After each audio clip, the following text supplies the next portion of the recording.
며칠 전까지만 해도 봄 기운이 느껴졌죠. 그런데 갑자기 폭설이 내렸습니다. 그야말로 기상이변이라 할 수 있는데요.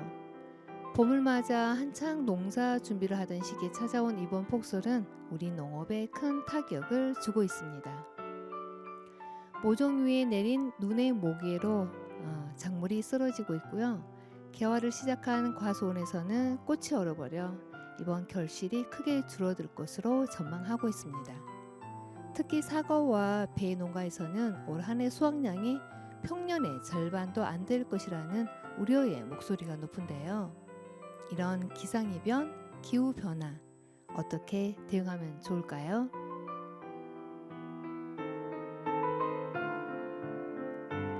안녕하세요. 전주 FM 93.5MHz 기후라디오 방송 지구로운 채식생활 진행자 진아입니다.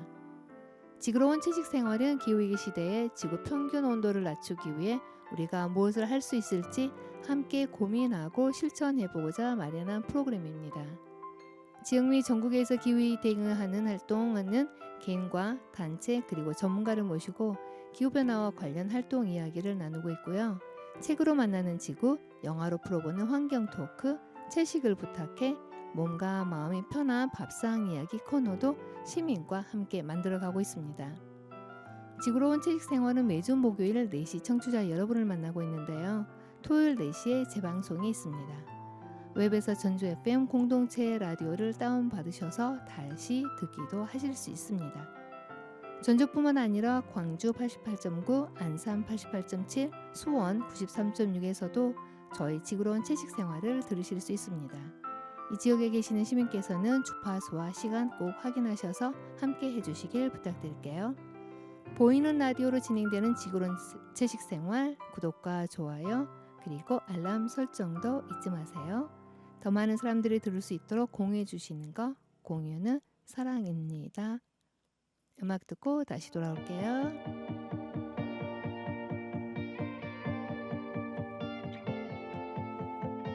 어둠 속에 일렁이는 작은 별 When the night sky shines bright 반짝이는 your eyes 더 붉게 타올라 your explosion 불꽃처럼 아름답게 번져있는 your you pull me like it's magnetic 네가 만든 universe dancing all around you 오색빛으로 물든 네 우주 뛰어들래 I want you 해들 사이에 훔쳐닿는 화려한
볼 빨간 사춘기에 블룸 듣고 들어왔습니다.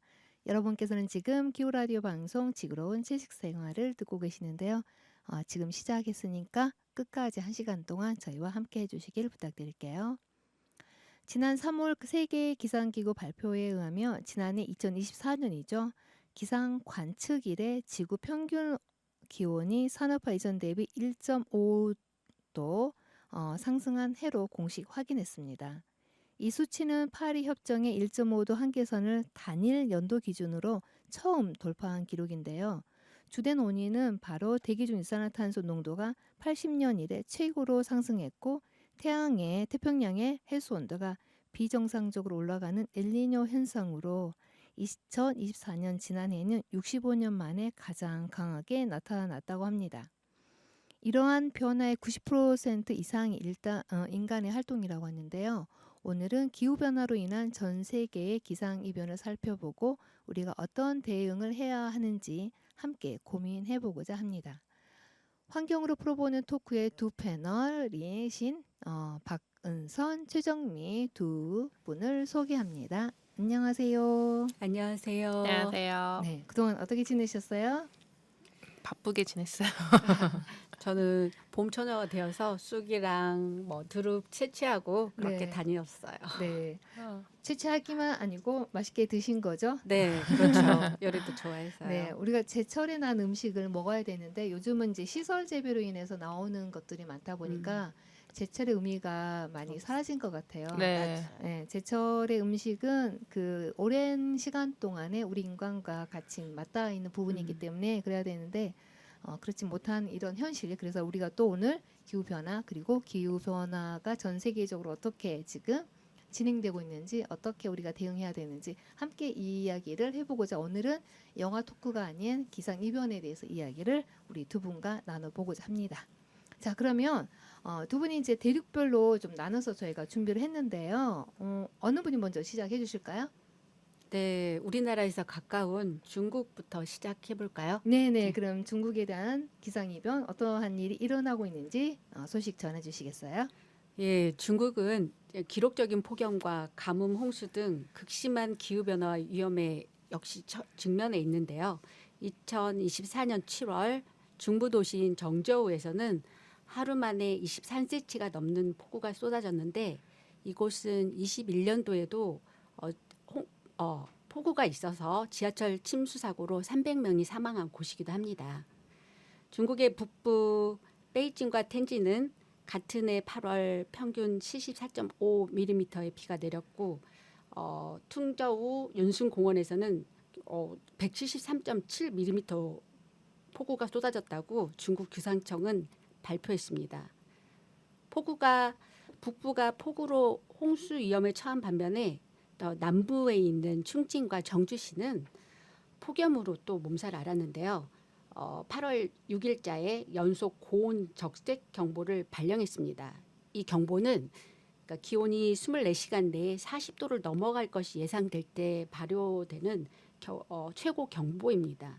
그래서 중국 기상청은 앞으로 여름이 평균 15일 더 길어질 거고 향후 30년 안에 기온이 최대 5도까지 오를 수 있다고 경고를 했습니다. 이에 따라서 중국 정부는 기후 변화에 대해 경고와 함께 기후 변화에 적응하는 것을 정책의 최우선 과제로 삼고 있습니다. 네. 대부분의 기상 이변이 우리나라도 마찬가지지만 그 비슷한 패턴을 보이는 게 한쪽에서는 폭우가 내려지고 또 다른 한쪽에서는 가뭄이 발생하는 굉장히 극단적인 어떤 기상 이변이 보이고 있고요. 중국이 이제 30년 내에 최대 5도까지 기온이 상승할 수 있다라는 건 아마 그 일부 지역일 것 같아요. 전체 평균은 아닌 것 같고요. 5도라고 하면은 굉장히 높은 건데 그래서 이제 중국이 그 기후 변화 적응 물론 이제 대응도 해야 되지만 이렇게 폭우라든지 가뭄으로 인해서 적응을 해야 되는 거. 그러니까 네. 대응과 적응을 동시에 한다고 하는 것인데 어떤 적응을 최우선 과제로 삼고 있는지 정책은 어떤 것이 있을까요? 나라별로 이제 다 비슷한 게 나올 것 같아요. 대응과 적응이라고 하는 문제에 대해서요. 중국은 2022년도에 국가 기후변화 적응 전략 2035를 발표했는데 2035년까지 기후 적응형 사회를 구축하는 것을 최대 목표로 하고 있습니다. 내용을 간단히 볼까요? 먼저 재난을 미리 막기 위해 기후 관측망을 보완하고 조기 경보 시스템을 강화하고 있고요. 또 농업, 수자원, 도시계획 등 다양한 분야별로 맞춤형 적응 전략도 세우고 있습니다. 특히 지역별 기후 특성을 반영해서 시범 도시를 운영하고 법과 교육을 통해서 국민 인식도 함께 높이고려고 하고 있습니다. 전반적으로 기후 위기에 유연하게 대응하는 체계를 갖추려는 노력이 본격화되고 있습니다. 네, 기후위기 적응과 대응을 동시에 준비하고 있는 중국의 상황을 잘 들어봤는데요. 그 다음은 또 우리나라 이웃나라가 있죠. 자, 일본에서는 어떠한 기상이변을 겪고 있는지 한번 살펴볼까요? 그것도 제가 준비했습니다. 중국이 폭우와 폭염에 시달리는 반면에 일본 홋카이도는 올해 2월에 12시간 동안 120cm의 눈이 내려서 역대 최고의 강설량을 기록했다고 합니다. 이로 인해서 초중고 379개 학교가 임시 휴업에 들어갔고요. 오비히로 공항 항공편도 모두 결항되고 그래서 교통에 엄청난 차질을 빚었다고 합니다. 일본 기상연구소는 지구 온난화로 인해서 이런 폭설의 빈도가 약 1.4배 늘어날 것으로 앞으로 내다보고 있고요.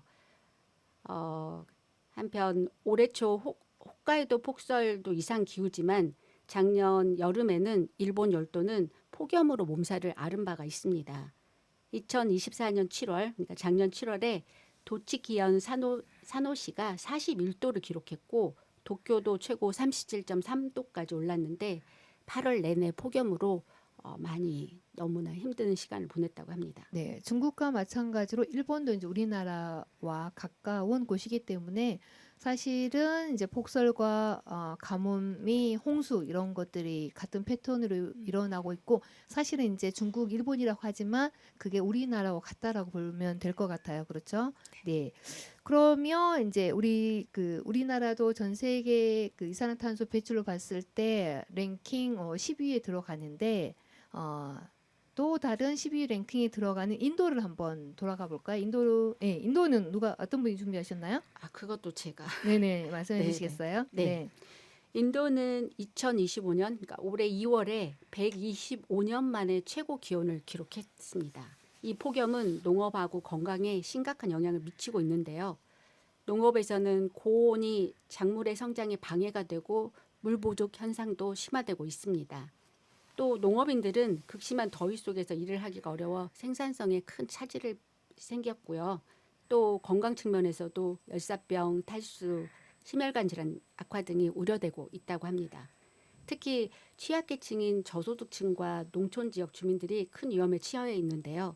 폭염은 사회적인 불평등을 더 심화시키는 원인으로도 작용하고 있습니다. 네, 그뿐만 아니라 또 대기 오염도 문제가 심각하다고 하는데 어떤가요? 예, 맞습니다. 대기 오염 문제도 심각한데 지난해 수도인 델리를 비롯해서 델리 근교, 구르가온, 파트나, 자이푸르 관광지죠. 북부인 럭나우, 코르타카 등 여러 도시가 세계에서 가장 오염된 도시로 꼽혔어요. WHO에 따르면 전 세계에서 매년 약 700만 명이 공기 오염으로 목숨을 잃고 있다고 하는데 인도에선 대기 오염으로 평균 수명이 5.2년이나 줄어들고 있다고 합니다. 네, 평균 수명에까지도 영향을 미치고 있는 이 대기 오염인데요. 두 가지로 한번 인도에서는 좀 살펴볼 수 있을 것 같아요. 이제 인도는 주로 농업에 종사하는 국가이기 때문에 특히 기후 변화에 대해서 굉장히 취약하잖아요. 그래서 네. 불안정하기 때문에 이 기후 변화로 인한 뭐 폭염이나 홍수는 단순히 이제 인도의 식량 문제뿐만 아니라 인도가 또 전 세계에 많은 식량을 수출하거든요. 그래서 세계 식량 공급에도 문제가 될 수 있다라는 생각이 들고요. 방금 이제 그 대기 오염이 좀 심각하다는 말씀을 해주셨는데 사실은 이 대기 오염의 문제는 인도의 그 화력 발전소 때문이겠죠. 왜냐하면 네. 인도의 화력 발전소 비율이 76%에 조금 해당이 되거든요. 그래서 단순히 대기 오염 문제가 생겨서 사람이 죽는다, 사망한다라는 것에 급급할 게 아니라 기후위기 대응을 위해서는 지금 물론 발전도 해야 된다는 측면을 강조하고 있겠지만 그 국민들의 건강 그리고 안보를 위해서는 재생에너지 전환이 굉장히 긴급하게 필요한 조치라는 생각이 들고 이제 인도는 많은 사람들이 해년마다 그 폭염으로 이제 사망한 경우가 많은데 그 경제적인 어떤 안정에 유혹받을 수 있다라는 거, 네. 생명뿐만 아니라 그런 부분에 있어서는 우리나라도 좀 비슷한 사례이긴 하거든요. 재생에너지 전환이 좀 더 긴급한 나라인 것 같습니다. 맞습니다. 네, 이제 또 이제 한 나라를 제가 좀 꼽아봤는데요. 그 이산화탄소, 그러니까 인도 같은 경우는 이산화탄소 배출이 상당히 높거든요. 10대 랭킹 안에 네. 든다고 얘기를 드렸잖아요. 네. 그런데 이산화탄소 배출이 낮음에도 불구하고 큰 피해를 보고 있는 나라가 지금 필리핀이잖아요. 네. 자, 필리핀으로 한번 가볼까요? 예, 필리핀은 예, 태풍 피해가 정말 잦은 나라죠. 저희가 소식을 많이 듣고 있잖아요. 그래서 매년 한 20회 이상의 태풍이 필리핀을 강타하는데 특히 기억하고 계시지만 2013년도에 초강력 태풍 하이에는 6천 명의 목숨을 앗아갔고 수재민도 수백만 명에 달았다고 합니다. 네, 이제 필리핀의 이 태풍은 원래 발생하긴 네. 하는 지역이긴 하는데 네. 이렇게 강력하고 자주 발생한 원인은 해수 온도가 높아짐으로 인해서 이제 태풍이 더 자주 발생하는 거잖아요. 그런 네. 측면에서 우리가 태풍에 대해서 이야기를 하는 것이고요. 네, 그런데 이제 태풍이 강타할 때마다 큰 인명 피해랑 재산 피해가를 겪는데 이에 대해서 필리핀 당국이 많은 이제 정책을 지금 각 나라가 다 기후에 적응하고 대응하기 위해서 내놓고 있는데 여기 필리핀 당국에서는 기후 변화법을 만들었어요. 그래서 네. 기후 변화법을 통해서 각 지역 정부하고 협력해서 기후 변화 적응 전략을 세우고 또 태풍과 홍수에 대비해서 조기 경보 시스템을 운영하고 있어요. 그게 네. 중요한 것 같아요. 네. 또한 중국과 네. 좀 비슷한 어떤 조기 경보 시스템을 갖추고 있는 거네요. 네. 네, 마찬가지로 신재생 에너지 개발도 추진하고 있습니다. 네. 그래서 이제 이렇게 그 저개발 국가 같은 경우에는 신재생 에너지를 개발을 한다라든지 아니면 재산 복구나 피해를 최소화하기 위해서 다양한 대응 체계를 갖추고 있는데 여기에서 이제 문제가 될 수 있는 부분들이 사실은 예산이잖아요. 예산이기 때문에 이산화탄소 배출이 낮지만 피해를 보는 이러한 저개발 국가 같은 경우는 선진국이 이 기후 위기 대금 자금이라는 것들을 지원을 해줘야 되는데 지금 그런 것들이 세계적인 해외에서 이야기를 다루고 있지만 잘 이루어지고 있지 않거든요. 그러니까 지금까지 그 개발 국가들이 이제 선진국들이 이제 이산화탄소 배출로 인해서 피해는 이제 그 저개발 국가들이 보는데 거기에 대한 이제 자금 지원 같은 것들이 아직 마련이 완전히 원하는 만큼 안 되고 있는 거죠 개발 국가들이. 그래서 그런 부분도 이제 나라에서는 각각 이제 일본이나 필리핀, 중국도 대응을 하고 있는데 지금은 그렇게 이제 서서히 대응하는 것이 과연 맞을까? 왜냐하면 오랜 기간 동안 우리가 이야기를 하고 있는데 이산화탄소 배출은 상당히 줄어들어야 되는 게 정답인 거잖아요. 근데 줄어들지 않고 있다라는 거 그런 것들이 조금 문제가 될 것 같고요. 이제 우리가 이제 아시아 지역을 살펴봤습니다. 그럼 우리 어디로 가야 되나 이제? 이제 태평양을 지나서 네. 아메리카로 가야겠네요. 한번 아메리카로 그럼 가볼까요? 자, 아메리카라고 하면 우선 최근에 가장 뜨거웠던 이야기가 있었었죠. 그 캘리포니아 산불에 대해서 우리도 얼마 전에 산불로 인해서 아직까지 복구도 되지 않고 했는데 캘리포니아 산불도 그에 못지않게 많은 그 전 세계 주목을 받았는데요. 한번 어떤 일이 있는지 좀 더 설명을 해주실까요? 네, 캘리포니아 이제 미국에서 산불이 난다고 하면 캘리포니아 그러니까 미국의 네. 서부 쪽에 있는 캘리포니아에서 나게 되는데 거기가 위치와 지리적인 이유 때문에 그쪽에 산불이 빈번하게 일어난다고 해요. 네, 그러니까 3월부터 건기에 들어가는데 그때부터 비가 거의 내리지 않고 그게 여름을 지나 9월, 10월이 되면 산에 있는 나무들이 다 바짝 말라 있어서 타기가 아주 좋은 장작이 되어 있다고 해요. 그래서 뭔가 뭐 사람들이 인재라든지 또 뭐 자연적으로 발생할 수 있는 불이 탁 시작이 되면 바람과 같이 함께 확산이 엄청나게 되는 거라고 네. 합니다. 네, 그래서 그러니까 올해에 캘리포니아 남부에서 산불이 또 발생을 했고 그것이 이제 로스앤젤레스 학군 그래서 이제 학군들이 모두 다 휴교령을 내릴 만큼 엄청나게 퍼졌다고 합니다.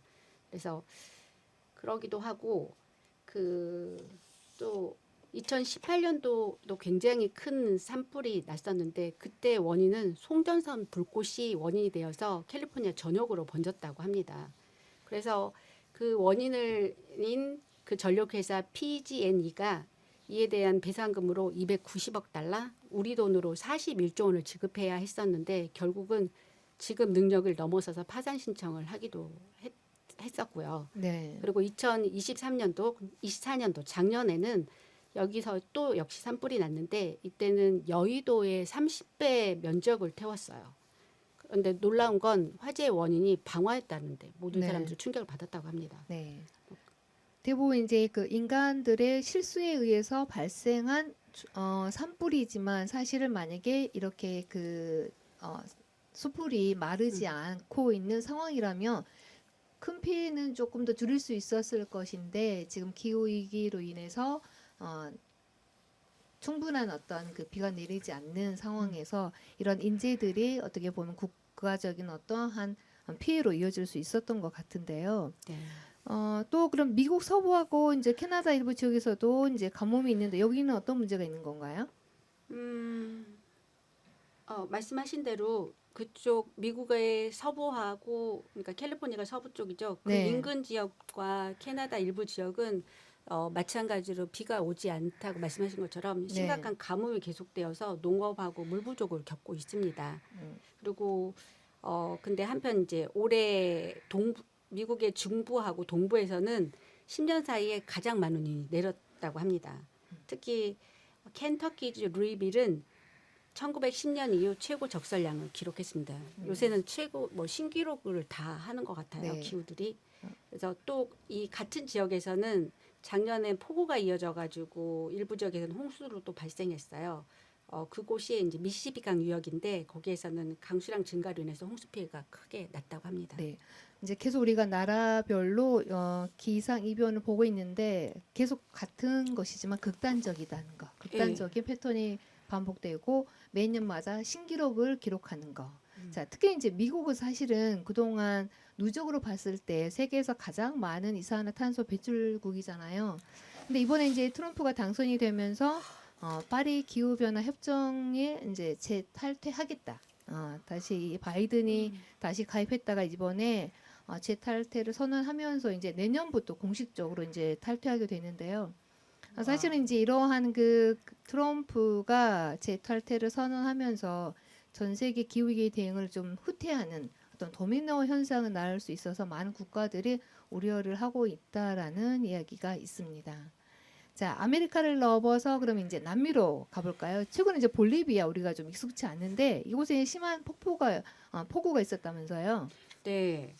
2025년도 초 그러니까 올해 볼리비아에서는 원래 우기예요. 이 우기가 평년보다 더 길어져서 큰 피해가 발생하고 있어요. 4월까지 비가 이어질 거라고 지금 기상청에서 예측하고 있는 가운데 이미 폭우로 인해서 29개의 학교가 침수됐고 대두, 바나나, 옥수수, 유카 등을 재배하던 농가들도 큰 피해를 입었습니다. 현재까지 인명 피해도 많은데 최소 51명이 숨지고 37만 가구가 수해를 입은 것으로 알려졌습니다. 네, 이처럼 이제 기후 위기의 영향은 이제 우리나라도 마찬가지인데요. 그 남미 최초로 기후 난민 사례가 생겼다고 하는데요. 어디인가요?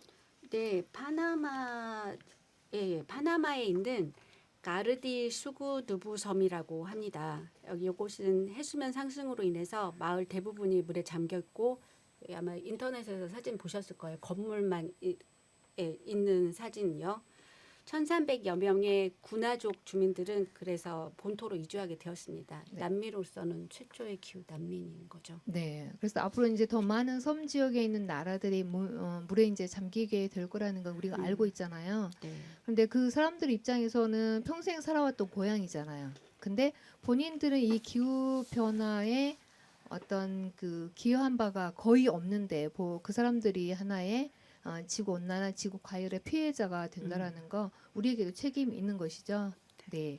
자, 그러면 이제 중요한 그 우리 기후 변화의 척도로 나타낸 중요한 남국과 이제 북극을 한번 이어가 볼 텐데요. 자, 은서님께서 북극 상황에 대해서 좀 설명을 해주시죠. 굉장히 요즘 최근에 많은 북에 관한 기사들이 많더라고요. 어떤가요?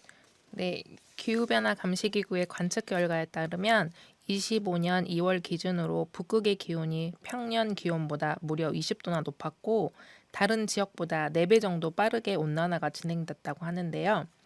지구의 공기 흐름이 무너진 탓에 세계 곳곳에서 이상고온과 한파가 나타나고 있습니다. 현재 추세대로 온난화가 진행된다면 20년 뒤 2075년에는 북극 해빙이 모두 녹을 수 있다는 전망이 나옵니다. 네. 그 유엔이 2025년을 국제 빙하 보존의 해로 지정했다고 했는데 이게 어떤 건가요? 네, 유엔이 2025년 국제 빙하 보존의 해를 지정을 했는데요. 이건 매년 3월 21일을 세계 비능량의 날로 지정을 해가지고 이제 빙하를 보존하도록 이제 상기시키도록 하는 그 빙하의 날을 선정을 했어요. 전 세계적으로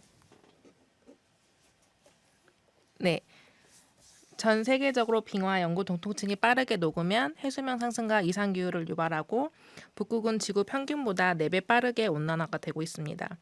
최근 보고서들은 2023년 한 해에만 600기가톤의 빙하가 사라졌다고 밝혔는데 이는 인류 물 소비의 13%에 해당하는 엄청난 양입니다. 단순히 얼음이 녹는 문제가 아니라 장기적으로 마실 물과 농업, 생태계 유지에 필요한 물이 부족해질 수 있는 심각한 신호로 받아들여야 하는데요. 결국 빙하의 보존은 기후, 생태계, 인류 생존과 직결되는 중요한 과제가 되었습니다. 네, 이제 북극의 빙하를 우리가 조심스럽게 잘 살펴봐야 하는 이유는 이제 그 북극의 빙하는 태양열을 반사함으로써 어떻게 보면 지구 온난화를 늦추는데 늦추게 되잖아요. 그런데 빙하가 이제 녹으면서 반사하던 기능이 약해지면서 지구 온난화가 더 가속할 수 있기 때문에 북극의 어떤 그 기상 이변에 대해서 좀 더 우리가 관심을 갖고 있는데요. 또 그것뿐만 아니라 이제 북극의 한기를 맡고 있던 우리가 라디오나 TV에서나 기상 관측이나 아니면 날씨 얘기를 할 때 많이 나왔던 얘기들 있을 거예요. 제트기류. 네. 그렇죠. 그래서 이 북극의 한기를 맡고 있던 제트기류들의 이것이 약해지는 거예요. 그러다 보니까 우리나라를 포함한 중위도의 지역들이 한파나 폭염 등 기상 이유가 더 빈번해질 수 있다는 것이죠. 그래서 지금 우리가 여름에 열돔이라든지 또 어떤 경우에는 심한 폭설이라든지 그런 것들이 다 모두 이 북극의 기온이 상승함으로써 발생할 수 있는 하나의 그것을 우리가 지금 영향을 받고 있다는 얘기죠. 자, 우리가 음악 한 곡 듣고 다시 2부에서 더 계속 이야기 나눠보도록 할게요.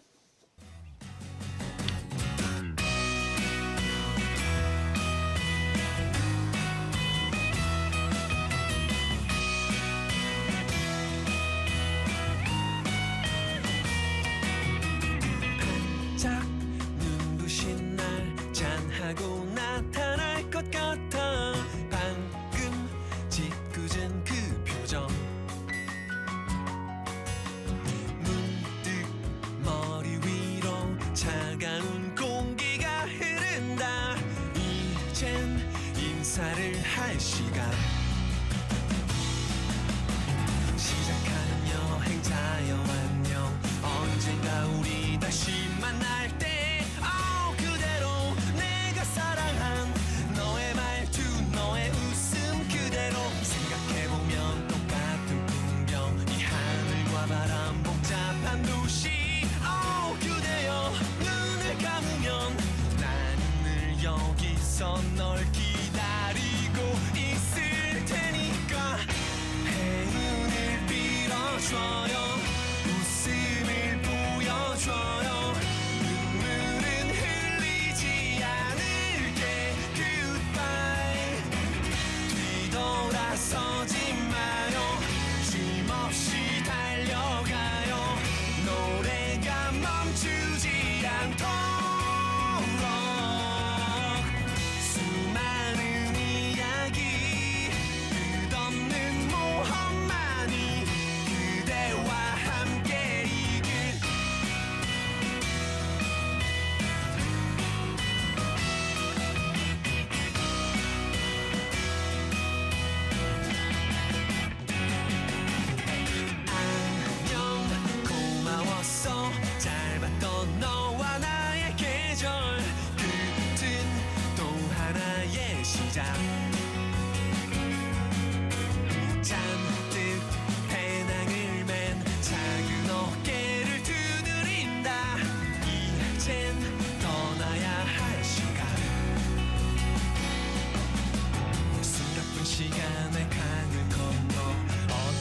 멈추게 바람이 분다.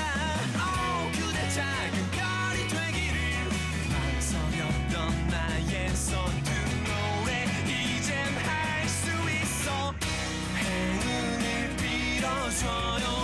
웃음을 보여줘요. 눈물은 흘리지 않을게. Goodbye.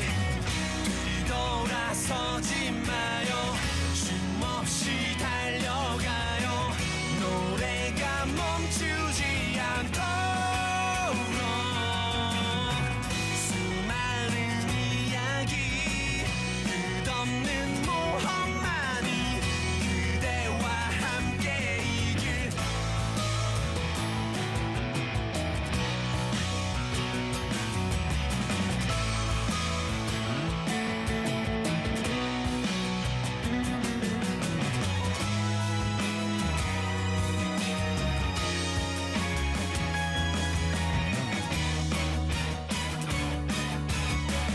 행운을 빌어요. 빛나기 시작한 별 세차게 부는 바람 눈물은 흘리지 않을게. Goodbye. 오랜 시간이 흘러 쓰러질 듯 벅찬 날 이 서툰 노래가 닿기를. 긴 여행의 날들 끝없는 행운만이 그대와 함께 이 길. 페퍼톤스의 행운을 빌어요 들으셨습니다. 여러분께서는 지금 기후라디오 방송 지구로운 채식생활을 듣고 계시는데요. 1부에서는 두 패널과 함께 전 세계에서 일어나고 있는 기상이변에 대해서 이야기를 나누고 있었었는데요. 2부에서도 마찬가지로 기상이변에 대해서 좀 더 나눠보도록 하겠습니다. 자, 1부 마지막에 저희가 북극에 대한 이야기를 들려드렸는데요. 북극에 이제 반대되는 남극 상황도 굉장히 궁금합니다. 자, 은서님께서 남극 상황도 준비를 해 오셨는데요. 지금 어떠한가요, 남극은? 최근 남극은 강력한 폭풍과 기온 급변이 일어났는데요. 24년 12월 남극 반도에서 강력한 폭풍이 발생해서 기온이 급격히 상승하는 현상이 관측되었습니다. 이러한 기온 상승은 빙하의 융해를 촉진시키고 해수면 상승에 영향을 미칠 수 있는데요. 서남극 지역의 일부 빙하가 빠르게 후퇴하고 있으며 이는 해양 생태계와 해류의 변화를 일으킬 수 있다고 밝혔습니다. 네, 그 서남극 지역이 굉장히 남극에서 중요한 지점인데요. 이제 이곳의 빙하가 급속도로 녹고 있다고 하고 그리고 지난 40년간 6배 정도 가속화하고 있다는데요. 이 서남극의 빙하 모두 녹으면 해수면 상승이 65cm 정도 될 거라고 해요. 그렇다면 우리나라의 인천뿐만 아니라 김포 그리고 부산, 서해안 지역에도 이제 잠길 거라고 합니다. 자, 남극에 이어서 이제 유럽으로 한번 가볼까요? 유럽의 올 3월이 가장 뜨거웠던 해였다고 하는데 얼마나 뜨거웠길래 그런가요? 네, 유럽연합 기후변화 감시기구인 코페르니쿠스 기후변화 서비스는 8일 올해 3월 세계 이상기후 특성 자료를 발표했는데요. 그 자료를 보면 올해 3월 유럽의 평균 지표 기온은 6.03도로 평년보다 2.41도 높아 유럽에서 가장 뜨거운 3월로 기록됐습니다. 유럽 전역의 기온은 대체로 평균 이상이었고 동유럽과 러시아, 남서부에서도 가장 높은 이상고온 현상이 기록됐는데요. 다만 이베리안 반도 전역에서는 평년보다 낮은 기온을 기록했습니다. 네, 유럽은 특히 이제 영국은 그 여름에 날씨가 많이 높아봐야 거의 24도 정도 정말 한국에서 더울 때 여행 가기 좋은 하나의 지역이기도 하거든요. 대부분 3월이나 4월 제가 거기 있을 때 보면은 3월이 되었는데 왜 봄이 안 오지? 4월 되면 봄 오겠지? 5월 되면 봄 오겠지 했는데 봄은 절대 안 오더라고요. 그만큼 영국은 날씨가 서늘하거든요. 그래서 거의 7, 8월 정도가 되어서야 어느 정도 날씨가 좀 따뜻하다라는 봄이 왔구나 느끼는데 사실은 그때는 봄은 아니잖아요. 그런 날씨인데 이렇게 가장 뜨거운 한 해였다라고 하는데 다른 지역과 마찬가지로 이런 또 기상 이변이 일어나고 있는데요. 또 이제 이런 기상 이변으로 인해서 사실은 영국이 이제 산업혁명으로 인해서 우리가 그 세계 평균 기온을 얘기할 때 산업혁명 이후로 잡고 있잖아요. 어떻게 보면은 영국이 산업혁명을 시작을 해서 기상 이변 물론 이제 기후 변화는 이제 농업 시작하면서부터 발생을 하고 했었고 이제 산업혁명 이래로 이제 더 급속하게 이제 그 평균 온도가 증가를 했는데 영국에서 이제 많은 사람들이 조금 어려움을 겪은 사례가 있다고 하더라고요. 네, 영국은 이례적인 한파와 폭설, 홍수와 폭풍으로 심각한 이상기변을 겪고 있는데요. 2024년 11월 말에 북극 해양 공기의 유입으로 인해서 영국 전역에서 심각한 눈이 내렸는데 이는 2010년 이후에 가장 큰 규모의 폭설로 기록돼서 이제 교통 혼잡과 도시가 마비되었습니다. 네, 같은 11월 말 경엔 폭풍 버트로 인해서 영국 전역에 홍수가 발생을 했고 특히 웨일스 지역에선 홍수 방어 시설의 노후화로 인해 피해가 커졌고 폭풍의 영향으로 주요 공원들이 폐쇄했다고 밝혔습니다. 네, 영국에서 이제 폭설이 일어났을 때 기억이 나는데요. 그 퇴근하고 집에 가야 되는데 폭설로 인해서 모든 교통이 마비된 거예요. 그래서 대부분 직장인들이 그 근처에 호텔이나 묵어야 되는데 마땅치가 않잖아요. 그래서 굉장히 도시 전체가 한마디로 교통뿐만 아니라 마비가 되었던 게 기억이 납니다. 자, 그리고 스코틀랜드에서도 어떤 큰 기상 이변이 있었는데 어떤 내용인가요? 네, 2025년 1월 스코틀랜드를 강타한 폭풍 에오이는 시속 106km 이상의 강풍을 동반해서 이제 전력 공급 중단이 되고 2명의 사상자가 발생을 했어요. 네. 이제 스코틀랜드에서 폭풍은 그렇게 자주 발생하는 곳이 아닌데 시속 106km 이상이라면은 굉장한 거네요. 네. 자, 또 봄에 영국에 이제 그 눈이 와기도 했지만 작년 말에 눈이 오기도 했지만 또 영국의 봄에 산불이 발생했다면서요? 네, 저는 저희 대한민국에 지금 산불이 엄청나게 문제였잖아요. 네. 그래서 우리나라의 문제인 줄만 알았는데 이제 2025년 봄 영국 전역에서 112건의 산불이 발생을 해서 리버풀 면적의 6배에 달하는 지역이 불에 탔다고 합니다. 2022년에 대비해 2배 증가한 수치인데 이제 건조한 겨울과 따뜻한 봄 날씨 탓도 있고 그다음에 그 지역에 자라는 영국에는 이렇게 영화 보시면 이렇게 풀 같은 게 많이 이제 들판에 그런 게 그렇죠. 많잖아요. 나무 예, 숲보다는 네. 부시들이 많죠. 예, 네네. 그런 것들이 부시들이 다 이제 말라가지고 네. 이제 산불이 심각하게 발생했다고 합니다. 네. 그리고 이제 평균 기온이 얼마 정도 상승했나요? 2025년 4월 초 영국은 기온이 24도까지 상승하는 등 평년보다 약 10도 높은 온도를 기록했는데요. 이는 고기압이 구름과 비를 차단해서 발생한 현상으로 3월은 잉글랜드에서 6번째로 건조한 달로 기록됐다고 합니다. 런던 소방서는 주말 동안 출동 건수가 48% 증가했다고 전해졌습니다. 네, 제가 조금 전에 말씀드렸는데 영국은 7월이나 8월에 24도가 사실은 정상이거든요. 그런데 4월에 24도까지 상승했다라는 것은 정말 이변인 것이죠. 진짜 신기한 네. 것 같아요. 왜냐하면 그 영국 하면은 뭔가 막 축축한 느낌이잖아요. 저만 그런가요?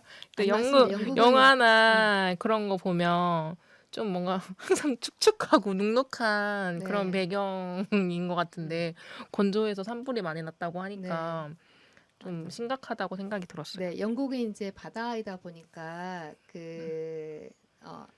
비가 많이 오죠. 비가 네. 많이 오고 이제 수증기가 있는 상태에서 뭐 하루에도 5가지의 종류의 우리가 날씨를 경험할 수 있는 곳인데 지금은 특히 이제 도시의 런던 같은 경우에는 더 30도 한여름에 32도 그래서 원래 영국이나 북유럽에서는 에어컨이 필요 없고 사실은 선풍기도 없는 그런 지역이 많거든요. 이제 네. 관공서나 아니면 호텔이나 그런 곳에 에어컨이 설치돼 있지만 일반 가정에서는 에어컨도 없고 심지어 이제 선풍기도 없는 곳인데 30도 그분들에게 30도는 굉장히 높은 온도죠. 그래서 모든 기후가 이제 과거와 달리 전혀 이제 상상할 수 없는 방향으로 가고 있다라고 드는데요. 좀 더 충격적인 것을 한번 말씀드리면 이제 2050년이면 프랑스의 최고 기온이 30도까지 오를 수 있다면서요? 네, 프랑스 기상청은 올해 3월 프랑스의 미래의 기후 보고서를 발표를 했는데요. 보고서에 따르면 2100년경엔 20세기에 매우 드물었던 40도 이상의 기온을 매년 경험할 수 있으며 2050년부터는 기온이 50도를 넘을 수도 있을 것이라고 예상된다고 전해졌습니다. 네, 2050년부터 기온이 50도를 넘을 거라는 것은 아마 평균 기온은 아니고 이제 뭐 한여름에 그런 넘을 온도를 수도 알 수 있다. 있다는 네. 얘기죠. 네. 네네. 네. 현재 기준 프랑스에서 가장 더운 해로 기록된 2022년은 2050년쯤에는 이제 평범한 해로 기억될 거라고 하더라고요. 그래서 2100년 기준으로는 매우 시원한 해로 회자될 것이다라고 밝혔어요. 우리가 이제 자꾸 얘기하는 게 오늘이 가장 시원한 날이다라고 하는 거. 이제 프랑스에서는 2050년쯤에는 가장 시원한 해로 이제 기록이 될 수 있다라는 얘기 충격적이죠. 그렇죠. 네네. 저희도 어릴 때는 막 33도까지 오른다고 하면 진짜 네. 더운 날씨였는데 지금은 33도가 아무것도 네. 아닌 날씨가 돼버렸으니까. 그렇죠. 네. 근데 이제 또 그 프랑스에서는 여름에 특히 이제 아까 제가 말씀드렸듯이 유럽은 에어컨이라든지 우리처럼 그 냉방 시설이 잘 발달되지 않은 곳이기 때문에 선진국에 어떻게 그렇게 폭염으로 해서 많은 사람들 죽을 수 있어라고 얘기가 나오잖아요. 그런데 작년 여름에 폭염으로 이제 프랑스에서 3,700명이 사망했다고 하는데 이게 이제 아마 냉방 시설이 충분히 갖춰지지 않기 때문에 그렇게 이제 사망자가 발생했고 또 이제 폭염의 지속 기간이 굉장히 늘어난다고 하네요. 네, 그 폭염 지속 기간이 7월 28일부터 8월 14일로 약 18일이었는데 그동안 이제 폭염 사망자가 3,700명이 생겼잖아요. 네. 근데 이제 가까운 미래엔 폭염이 5월 중순에서 9월 말로 약 4개월간 이어질 것으로 예상된다고 했고요. 1990년대에 비교했을 때 폭염 발생 횟수 또한 7배에서 12배까지 높아질 것이라고 예측을 했습니다. 네, 사실 우리나라도 여름의 기준이 거의 7월에서 8, 9월 3개월 정도를 여름이라고 보잖아요. 네. 그런데 지금은 9월이 돼도 10월이도 어떤 경우는 기억에 11월까지 작년에 우리 기억나죠? 그 추석 때일 때도 맞아요. 뜨거워서 우리 여기에서 방송했던 거 기억나요? 여름 그 에어컨 켜고 전 부치다가 전기 나가가지고 맞아요. 그 네, 얘기했었잖아요. 네. 그래서 이제 프랑스 전 세계적으로 그야말로 우리가 꼭 이런 그 방송을 통해서 기상 이변을 얘기 나누지 않더라도 우리가 지금 현재 느끼고 있는 그런 이변이라고 볼 수 있습니다. 정말 전 세계가 팔팔 끓고 있는 형국인데요. 작년에 이제 우리가 그 파리 협정에서 좀 1.5 정도는 제한하자라는 온도를 지금 작년 단일 한 해로 지금 1.55도가 높아졌거든요. 이제 그 이유 중에 하나가 사실은 이제 엘니뇨 현상으로 인해서 1.5도가 넘었는데 이제 올해는 라니냐라고 얘기를 하잖아요. 그런데 이 라니냐가 예상보다 단축될 것이라는 전망이 있어요. 그래서 이 라니냐고 엘니뇨가 무엇인지 먼저 정의를 먼저 내려봐 주시겠어요? 네, 라니냐는 태평양 동부의 해수면 온도가 평년보다 0.5도 이상 낮아지는 현상인데요.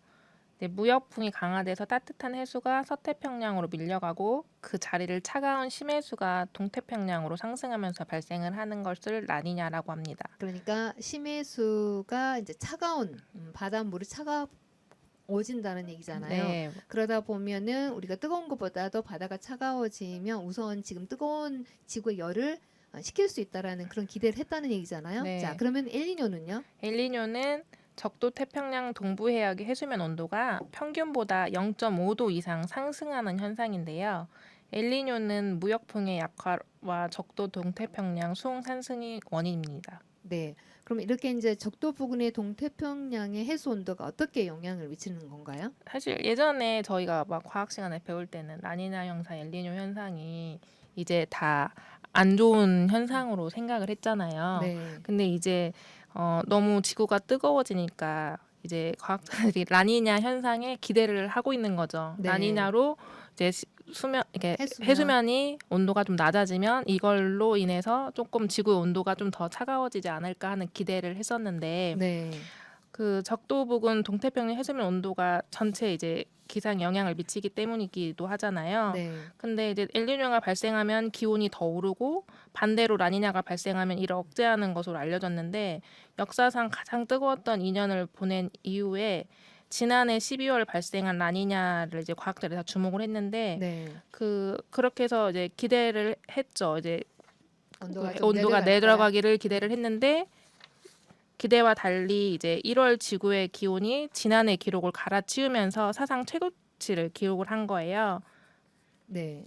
그래서 이제 기상 관측 이래 세 번째로 높은 기록을 했습니다. 기상 관측 이래 세 번째로 높은 기록. 이제 앞으로는 이 기록은 계속 경신을 할 것 같은데요. 네. 그리고 이로 인해서 또 해빙 면적이 이제 좀 떨어졌다면서요? 네, 이 고온의 충격으로 세계 해빙 면적이 역사상 최저치를 떨어졌는데요. 네. 특히 북극의 경우는 평년보다 20도 이상 기온이 급상승하면서 해빙 면적이 이제 8%나 감소를 한 거예요. 네. 이제 해빙이 그렇게 감소를 하게 되면 그만큼 그 태양광 반사하는 태양광의 양이 줄어들어서 지구 온난화가 더 가속화되는 거죠. 네, 그렇죠. 은서님께서 얘기해 주셨듯이 그 라니나로 인해서 이제 지구 평균 온도가 조금 낮아질 것이라고 이제 전망은 기대를 했는데 그 기간이 이제 단축됐다는 것은 어떻게 보면 이 지구의 시스템이 과거에 어떤 자정작용을 하던 그 지구 시스템이 깨진 것은 아닐까라는 생각이 드네요. 네. 자, 이렇게 해서 두 분과 함께 전 세계 지역별 그리고 우리가 대륙별로 지난해 겨울부터 그리고 지금까지 기상 이변에 대해서 이 얘기를 나눠봤는데요. 모두가 놀랄 수 있는 그런 기사 내용이었습니다. 그렇다면 이제 우리나라는 어떠한지. 자, 우리나라가 중요하죠. 물론 이 기후라는 것이 한 나라의 환경 문제가 아니기 때문에 다 연결이 되어 있잖아요. 그래서 우리나라 상황이 어떤지 좀 더 얘기를 해주실 수 있을까요? 네, 2024년은 기상 관측 113년 역사상 가장 더운 한 해로 기록을 했는데요. 우리나라 연평균 기온은 14.5도로 평년보다 무려 2도나 높았고요. 작년 1월 1위였던 2023년 기록도 가볍게 뛰어넘었습니다. 재작년이었죠. 네. 그 다음에 특히 열대야가 길게 이어지면서 연간 열대야 일수는 24.5일. 이건 이제 평년보다 3.7배 많은 수치인데요. 그 진짜 잠 못 이루는 여름이었죠. 그렇죠. 우리가 얘기하는 열대야가 일수가 24일이라고 했잖아요. 예, 근데 이제 그리고 24일은 뭐 한 달밖에 안 되는데 과거에는 열대야가 이렇게 길진 않았잖아요. 네. 네, 거의 3.7배 정도 많은 수치라고 하는데요. 네. 그러면 2025년 여름은 어떨까요? 이제 지구 온난화의 영향으로 2025년도에는 대한민국 연평균 기온이 평년보다 높을 것으로 예측된다고 기상청이 밝혔는데요. 네. 2025년 여름은 작년과 비슷하게 6월 중순부터 9월 중순까지 이어질 가능성이 높고 특히 8월 중순부터 폭염이 극심할 것으로 예측됐습니다. 올해도 30일 이상 폭염이 지속될 것으로 전망되었는데요. 열대야도 올해 역대 기록을 경신할 것으로 예상이 됐습니다. 특히 이제 도시 지역에서는 열섬 효과로 40도에 육박하는 폭염에 시달릴 걸로 예상된다고 밝혔는데요. 강수량은 지역별로 불규칙하게 분포할 것으로 예상되고 일부 지역에서는 집중 호우로 인해서 홍수 피해가 우려되고 다른 일부는 가뭄이 지속될 것으로 예측됐습니다. 네, 이제 기상청에서 올 한 해의 기상 관측에 대해서 이제 예상하는 어떤 것인데요. 가끔 보면은 이 기후 날씨를 정확하게 맞추는 경우도 있지만 굉장히 요즘은 이게 불확실하다고 해요. 우리가 예전에는 뭐 날씨 외부를 보고 그것을 판단했는데 요즘은 보면은 요즘은 이제 외부로도 우리가 날씨 변화를 보고 있잖아요. 그런데 맞지 않는 경우가 상당히 많아요. 특히 이제 올해도 보면은 지역별로 아까 그 가뭄에 대해서 얘기를 나눠주셨는데요. 어떤 경우 지역은 홍수가 있고 어떤 지역은 지금 가뭄이 있고 그래서 지금 어떻게 보면은 비가 더 많이 와야 될 곳인데 지금 거의 10년 이상 굉장히 지속적으로 봄 가뭄이잖아요. 맞아요. 네, 그래서 얼마 전에 진안 무주를 가다가 우리가 지금 전주시에서 마시고 있는 물이 용담댐에서 오잖아요. 굉장히 수위가 낮더라고요. 그래서 그 채워지려면 몇 년 동안 있어야 되는데 계속 수위가 낮아지는데 그런 것도 좀 걱정이 되는데 물 전략도 해야 될 거라는 생각이 드네요. 자, 이렇게 해서 이제 그 전 세계를 포함해서 우리나라의 어떤 기상 예측 그리고 이변에 대해서 나눠봤는데요. 자, 여기까지 이제 우리가 얘기를 나누면서 허심탄회하게 한번 우리의 우리가 느끼고 있는 이 기후 변화에 대해서 어떻게 생각하시는지. 자, 올 봄은 좀 어떠셨어요? 지금 올 봄도 너무 이상한 것 같아요. 왜냐면 사실 이제 처음에는 3월 초에 굉장히 더웠잖아요. 네. 그래서 3월 초 중순에 딸이 이제 이번에 입학해가지고 음. 옷을 이제 막 준비를 하는데 입학할 준비를 했는데 이제 3월 초에는 좀 덥겠다 싶어서 막 가디건이랑 이런 걸 챙겼는데 너무 더운 거예요. 그래서 딸이 막 너무 덥다고 해가지고 저도 반팔을 입고 다닐 정도로 20 몇 도까지 막 27도까지 올라오는 날도 있어가지고 이제 덥겠다 싶어가지고 이제 겨울옷을 다 집어넣는데 또 한 주 지나니까 또 갑자기 너무 추운 거예요. 그러니까 덥다가 추우니까 더 춥게 저만 그런지 더 춥게 느껴지더라고요. 더 춥게 느껴지더라고요. 그래가지고 이건 날씨를 이제 예측할 수가 없고 옷도 이제 계절별로 이렇게 바꿔서 놔야 되는데 이제 몇 개 계절을 막 2개씩 3개씩 이제 여벌로도 준비를 해놔야 되고 그 다음에 이제 제일 이슈가 됐던 게 이제 이번에 산불 엄청 크게 났잖아요. 그래가지고 그것도 이제 기후가 너무 비가 안 오고 건조해서 그렇게 일어났다고 하니까 이제 이제 뉴스에서도 이제 이상기후 때문이라고 기상 이변 때문이라는 걸 계속 나오고 하니까 진짜 문제가 심각하다 생각이 들었어요. 네. 최정민님께서는 어떻게 지금 봄을 맞이하고 계시나요? 일단은 지난 겨울에 난방비가 별로 들지 않아가지고 속으로 좋다 생각을 하고 있었는데 그 춥지 않았다는 건 부가적으로 나쁜 일이 또 있을 거라는 거잖아요. 그래서 봄에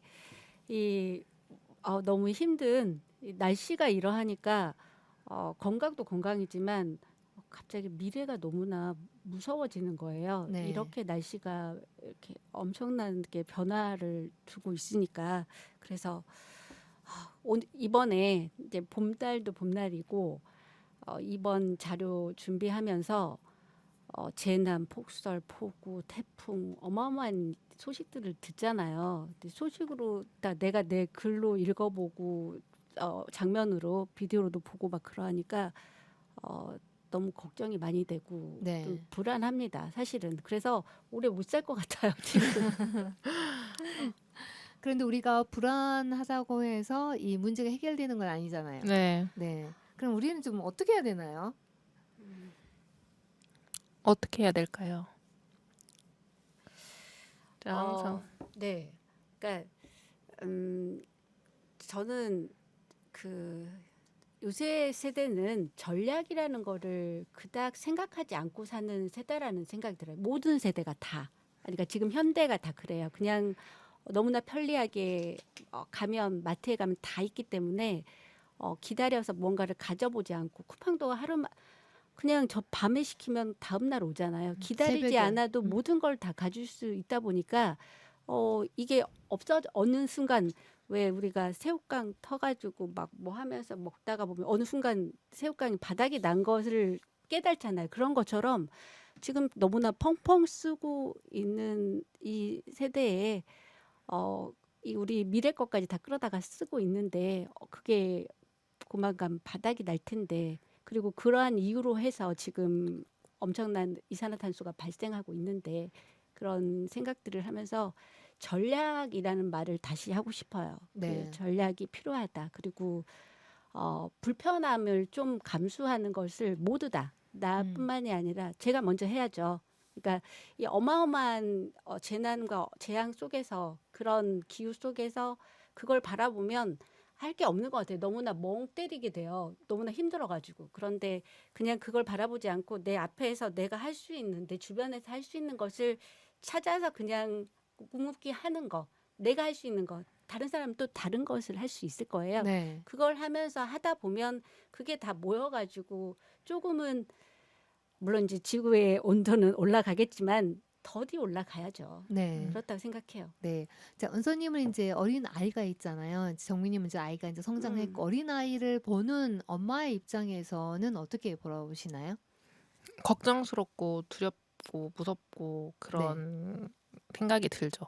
이제 아이를 키우는 입장이니까 이제 그 저 어릴 때는 저희 엄마 아빠 세대가 우리 때는 이랬는데 이렇게 이야기 들었어도 나름 저희는 자연을 누리면서 살았는데 저희 딸은 코로나 세대에 태어나가지고 그때부터 이제 뭐 공기 음.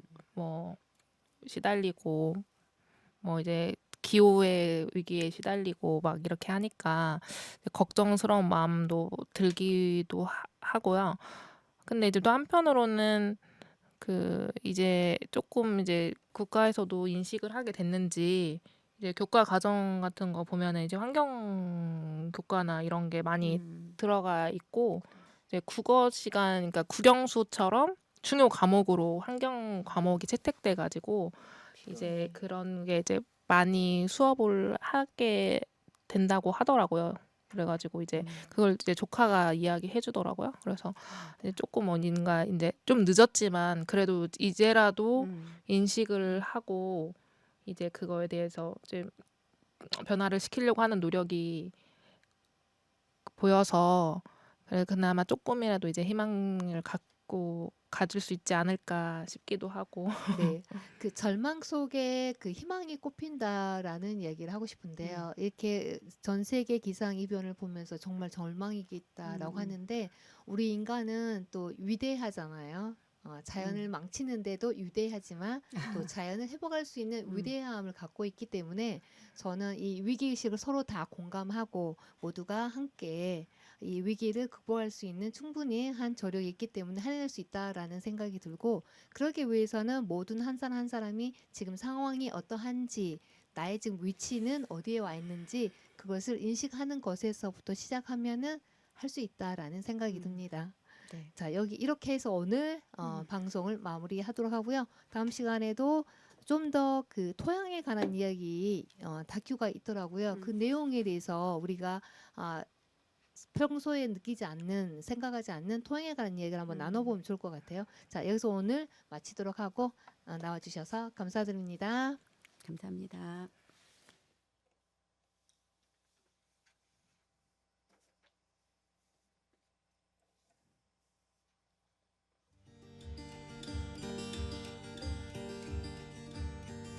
Well, I'm gonna get through this world the best I can if I can. And I'm gonna get through this world, and I think I can. 박은선, 최정미 두 패널과 함께 전 세계 곳곳에서 일어나고 있는 이상기후 현상에 대해서 이야기 나눠봤습니다. 기후변화를 신속히 대응하기를 촉구하는 유명인의 명언을 클로징으로 마무리하고자 합니다. 레오나르도 디카프리오는 이렇게 말합니다. 기후변화는 단순한 환경 문제가 아니라 인류의 생존의 문제입니다. 지금 행동해야 합니다. 지구로운 칙생활 진아였습니다. 다음 시간에 뵐게요.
Well, I'm gonna clean up this world the best I can if I can. And I'm gonna clean up this world, and I think I can.